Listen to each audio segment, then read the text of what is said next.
Bueno, saludos a todos. Hoy vamos a continuar con el capítulo 5 de Finanzas Públicas y Fiscalidad Internacional. Este capítulo es sobre impuestos a las ganancias e ingresos.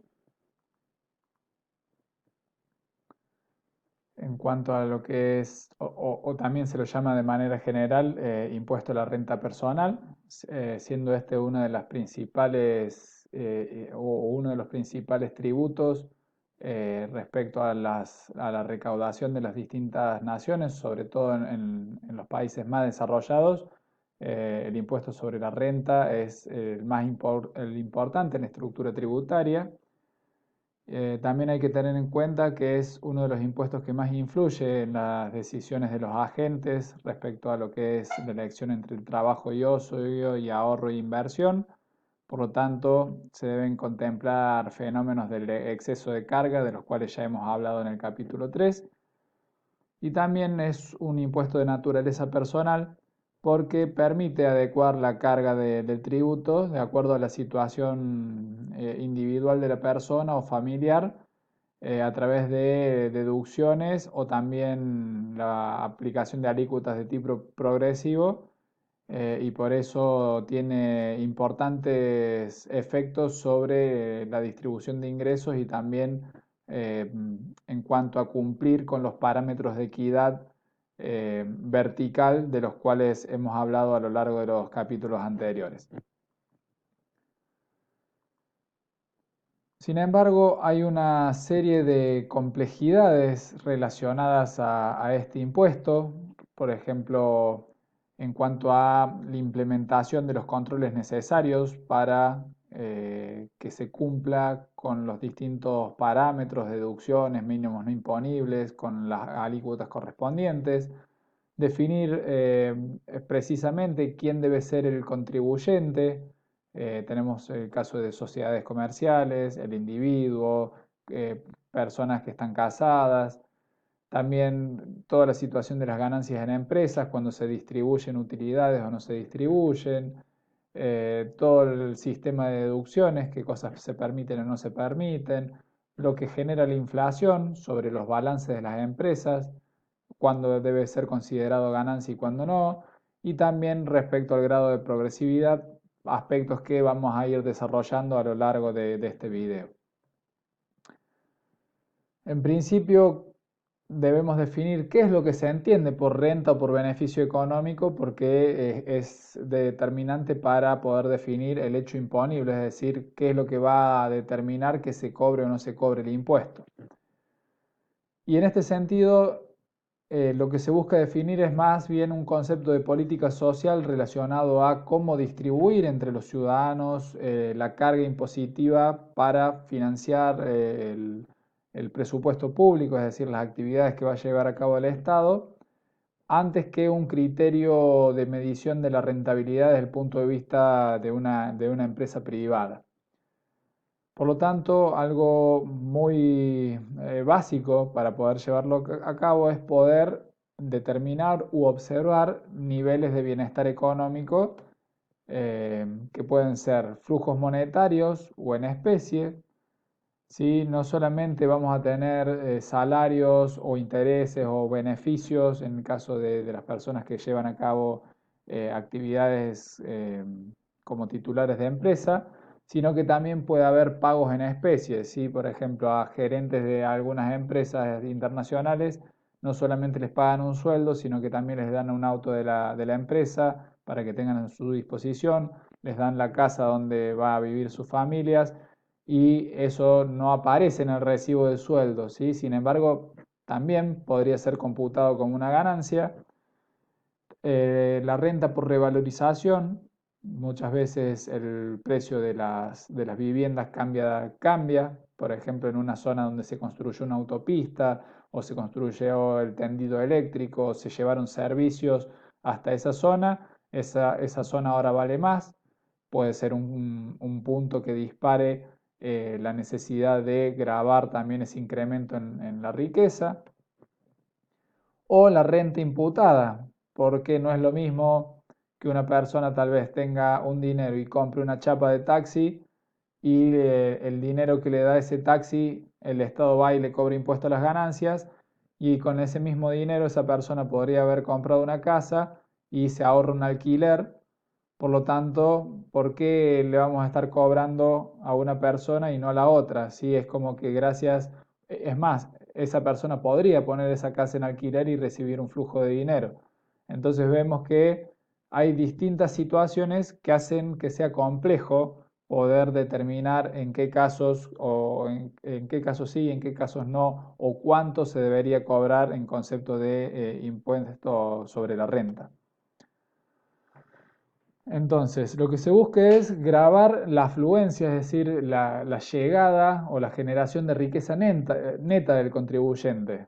Eh, ya sea que el ingreso es esperado o fortuito, permanente o irregular, por participar o no del proceso productivo, o ya sea que este consumidor decida, o mejor dicho, esta persona, esta empresa decida consumirlo o ahorrarlo.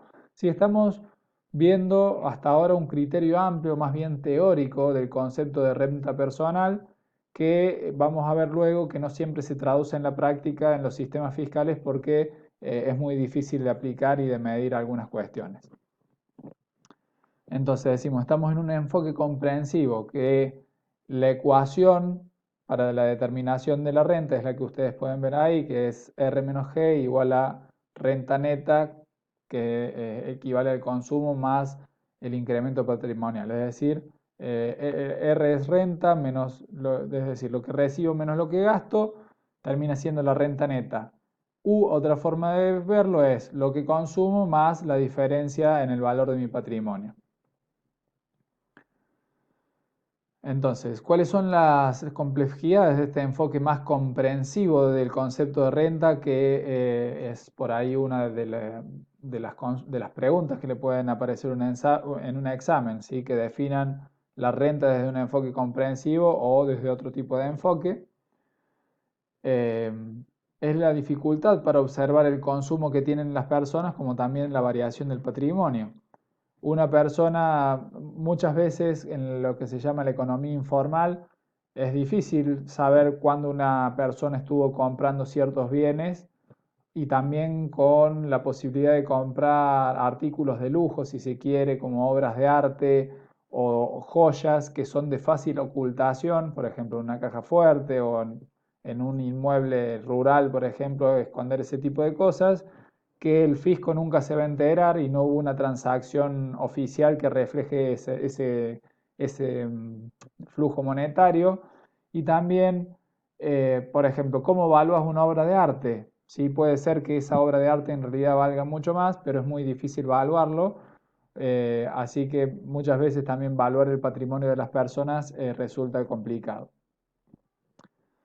Entonces decimos, no siempre se puede evaluar también cuando se hacen pagos en especie. Tal vez un supermercado le pague a sus empleados con mercadería y ese pago no entra en el recibo de sueldo y por lo tanto no le estén cobrando impuestos a las ganancias. También hay personas que producen bienes para su propio consumo, como es el autoconsumo. Entonces, tal vez en mi caso yo no sé de mecánica, entonces para poder mantener mi auto tengo que trabajar más horas, ¿sí? Tal vez trabajo 1 o 2 horas más por día y sobre ese ingreso que genere ese trabajo sí me cobran impuestos a las ganancias, mientras que otra persona trabaja 1 o 2 horas menos que yo y esas horas las dedica a reparar el auto. Eh, entonces, a él no le van a cobrar impuestos a las ganancias y a mí sí. Sí, si bien finalmente los dos íbamos a tener el mismo nivel de ingreso, incluso esa otra persona va a tener más ingresos porque no le van a estar cobrando impuestos y los dos vamos a tener el auto en las mismas condiciones.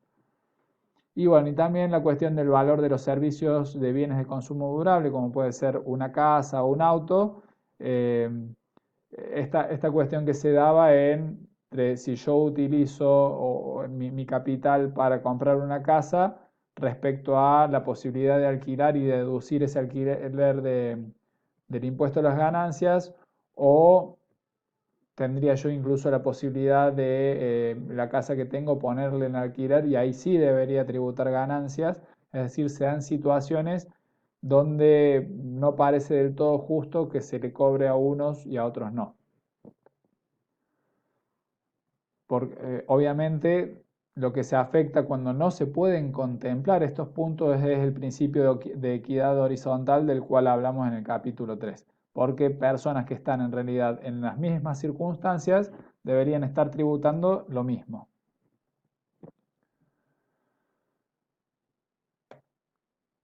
Otra de las dificultades es, decíamos, la variación del cómo vemos la variación del patrimonio. Muchas veces la causa de la variación patrimonial son fenómenos inflacionarios, es decir, aumenta el valor de las cosas pero en términos nominales, no en términos reales. Por ejemplo, puede que una casa aumente el valor en un 30% nominal, pero la inflación fue del 50%, en realidad esa casa vale menos, y si yo te quiero cobrar sobre el incremento patrimonial, en realidad vos habías perdido dinero. Lo mismo sucede con la tenencia de saldos reales de dinero. Eh, Después hay transferencia de riqueza entre individuos. Hay situaciones donde, por ejemplo, eh, los ahorristas ponen su dinero en el banco y otras personas toman ese dinero en crédito. Cuando la tasa de interés está por debajo de la inflación, el que depositó, el que prestó está perdiendo dinero, por más que reciba un interés, y el que está pagando el crédito que tomó en realidad está devolviendo menos dinero en términos reales. ¿Sí? Sin embargo, ese que tomó el crédito va a poder deducir el pago de las cuotas del impuesto a las ganancias, mientras que el que puso dinero, si hay, por ejemplo, un impuesto a la renta financiera como el que hay en Argentina, puede que le toque pagar por esa ganancia ficticia en términos nominales que generó en el banco. Y además, muchas veces las ganancias de capital pueden o no realizarse, ¿sí? Porque decíamos, en el caso de una casa, sí, aumentó el valor, pero si no la vendí, finalmente no me hago del dinero. Entonces, puede que, culpa del impuesto que me quieren poner, yo me vea obligado a vender el activo para poder pagarlo, ¿sí? Entonces se generan este tipo de situaciones donde genera rechazo de la población o puntos de vista encontrados entre los especialistas que abordan la temática. En este caso es de cuando se realizan o no está relacionado con la regularidad o irregularidad de la ganancia o de la fuente.